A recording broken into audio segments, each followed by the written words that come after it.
1500 টাকা হয়েছে। আরে মিয়া তুমি এত বেশি কথা কও কি লিগা? তোমার লগে কথা কইতেছি, আমি মালিকের লগে কথা কইতেছি, সোহাগ ভাইয়ের লগে কথা কইতেছি। তুমি এই বাবার ঢুকো আবার ঠিক মারাও। এর আগেও তুমি বাবার ঢুকাইছো একবার জিনিসপত্র নেওয়ার সময়। সোহাগ ভাইয়ের কিছু কম তো ভাই। চুপ কর বেটা। সোহাগ ভাই কত হইছে আমার? তুমি 1500 টাকা বিল দিয়া গেলে হইব। কি কোন ভাই 1500 টাকা? এত টাকা তো বিল হওয়ার কথা না।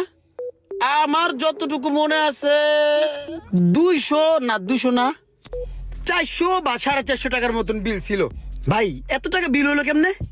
আরে ভাই তোমার তো বিল ছিল 1735 টাকা। অনেকদিন পরে যেহেতু বিল দিতে আইছো, এই কারণে আমি চিন্তা করলাম কম টম কইরা মিলায় 1500 টাকা দিয়ে যাও। আমি এটাই ওরে কয়ে রাখছিলাম। ভাই এটা কোনো কথা বললেন ভাই?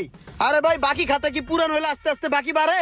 আমি বুঝলাম না ভাই, আপনারা কি লেখকে রাখেন না, না খালি প্রতিদিনই আমার বিল বাড়া নেই? ওই মিয়া এলাকার মধ্যে কি আরো দোকান নাই?